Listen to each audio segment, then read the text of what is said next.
Costumer Mona May created many of the iconic, nostalgic looks. This generation is obsessed with dressing the characters of sartorially elevated comedies like Clueless, Romy and Michelle's High School Reunion, Never Been Kissed, Night at the Roxbury, and The Wedding Singer. May dressed visual artist, rising musician and underground queer shapeshifter Dorian Electra in some of these instantly recognizable looks before the two joined in conversation for a candid chat about high-low fashion, gender identity, labels and why the actor should always wear the costume, not the other way around. Dorian Electra, how did you get started doing costume design? Mona May, I had always wanted to be a fashion designer. From the time I was a little kid I was drawing pictures of clothes and dressing everybody including my mom and organizing friends' closets. That was my passion. Later, I was studying in Europe, then I was in New York, and when I got to LA, I had a bunch of friends in film school at USC and they asked me, "Hey, you do fashion, can you help us on our thesis films?" And I was like, sure, and that's kinda how it all started. Really by chance I got this opportunity to get involved in filmmaking and I really loved it from the beginning, loved the process and I loved creating characters from the pages of a script and bringing them to life. What were some of the most fun characters for you to create looks for? Clueless I think will always be one of my most fun ones because it was such a nice beginning of my career and it really married something that I love so much, which is fashion and costume design. Everything at the time of prepping the film was grunge and Kurt Cobain and girls really didn't look really girly at the time, so I had to look at the European runways for inspiration and predict what would be cool and then mixing high fashion and low fashion, designer and thrift store, which also wasn't really done at the time. All that runway fashion had to be translated into each character so it felt real. I think people of my generation are so used to seeing the mixing of high and low fashion that we take it for granted. Most iconic example of today is probably Cardi B, at Gucci plus Fashion Nova. And it's crazy, now the speed at which we see trends move from the runway to cheap knockoffs on Amazon. Like the big square rhinestone Gucci sunglasses or the hypebeast revival of the Kurt Cobain mod glasses, that someone who wants to be on top of trends can now do so in a relatively timely with fashion without having to buy the originals. What are your thoughts on that? Well, you know it was very different than when we were doing Clueless 20 years ago. We didn't have computers, we didn't have style.com, so it was a very, very different kind of process. I think that what's so cool about at the time not having so much information is that you could actually create something fresh that people hadn't seen before. It was more original. And then movies had a lot more impact, especially on fashion, because information wasn't coming from everywhere at you. And I think right now with the overload of information, the problem is that people get very confused and I think some people don't really know how to dress anymore. Like they put as much trendy stuff on themselves as possible without really understanding their body or who they really are. Related, beautiful people, Cardi B is still real. What do you think true style looks like? To me, true style is really when you take the information that's out there, but then you translate it into your own world, who you are, how old you are, where you live, what's the complexity of your character and who you are in your actual body, shape. It should feel soulful. That your looks are so iconic that they've been ripped off or paid homage to so many times in photo shoots, music videos, movies, Halloween costumes.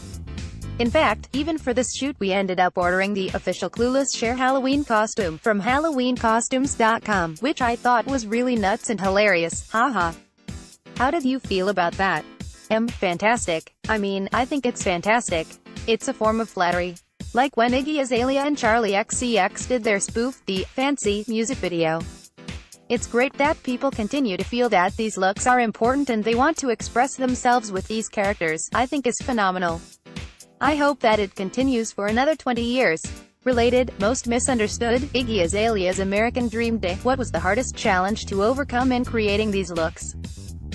Comedy is very difficult to design costumes for because it's very easy to overdo it.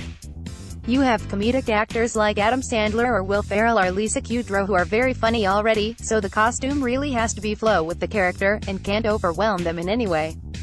The actor should be wearing the costume shouldn't be wearing them. What excited you the most about the concept for this photo shoot? From the beginning when I met you, I saw you were wearing this amazing checkerboard suit and you were very intriguing to me, and when I found out that you were gender fluid, that really piqued my curiosity. And I immediately felt like it would be something fun to do. I mean, you kind of transform these characters into something completely different and fresh. When we were doing the fittings, it was really interesting with the Clueless look, since we wanted to make it more boyish and turn the skirt into schoolboy shorts, how you immediately took that on with your stance. But how did you feel in it? The process was so interesting to me. That it was really cool how you had suggested getting an oversized costume, so that, immediately when I put it on, it felt comfortable and boyish and gave me this like boy band vibe or something that was super easy to play with. Definitely. And I think with the Romy and Michelle look, what I loved a lot was both the boyish and the ultra-feminine, and the juxtaposition of these two characters together. And again, it's so cool that it's one person doing it. I mean, you were so cute as Michelle, adorable, gorgeous, feminine, beautiful. The hair, the makeup, the nails, the pink heels. And the juxtaposition of Romy, where we tried to masculinize the original blue dress by making it into more of a tunic, with the turtleneck and the baggy pants and the silver hiking boots, with the kind of 60s glasses, and the hat helped to make it something original. That was a super fun one. I definitely felt like I was in full drag when I was dressed as Michelle. And just wondering, why would it have to be called drag? Because drag is like a costume. Not that drag is necessarily a costume, because I think it can be many things for different people. But for me personally, I tend to feel like I'm in full drag if I'm wearing something that's an extreme departure from my normal looks, whether it's extreme over-the-top feminine, like Michelle, or extreme over-the-top masculine, like when I dress up as Bono and contour on fake abs. But then I'll do characters, like a night at the Roxbury or my used car salesman character, Don Bogman, that I don't necessarily feel like are drag either. So as you can see, the line isn't always clear. I just know that when I wear my usual three-piece suit and draw on a thin mustache, I don't feel like I'm in drag, I just feel like myself.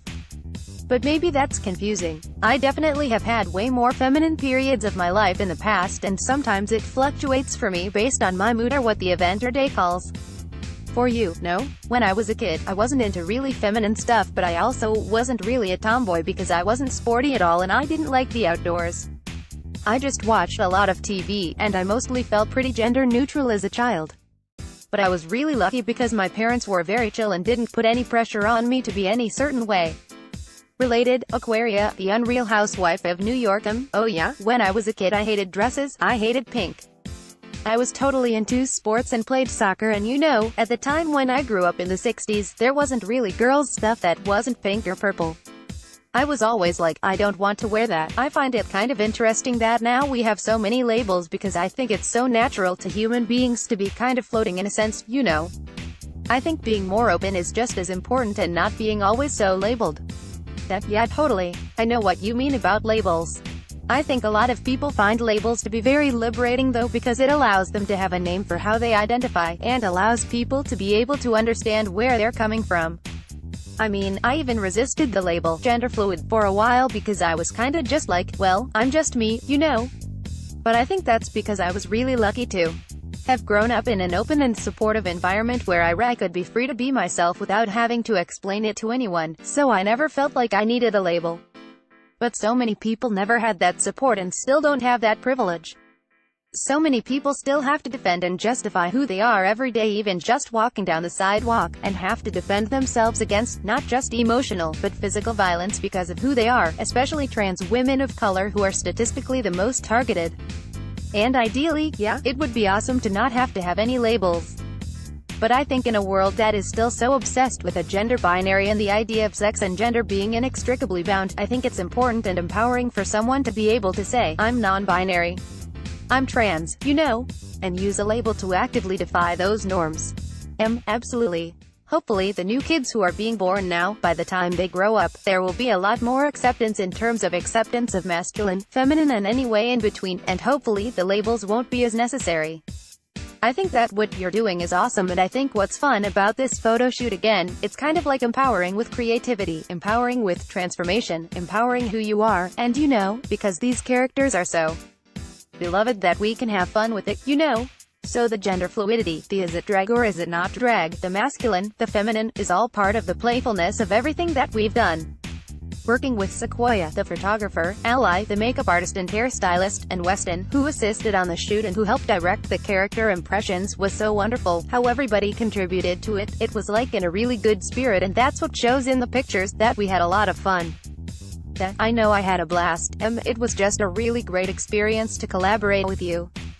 And it's like, how do you inspire the young people who are maybe fluid or transgender or whoever they are, that they can feel it's okay to play and be themselves? And I think that's what creativity really is. It's being playful, being open, and doing the unexpected.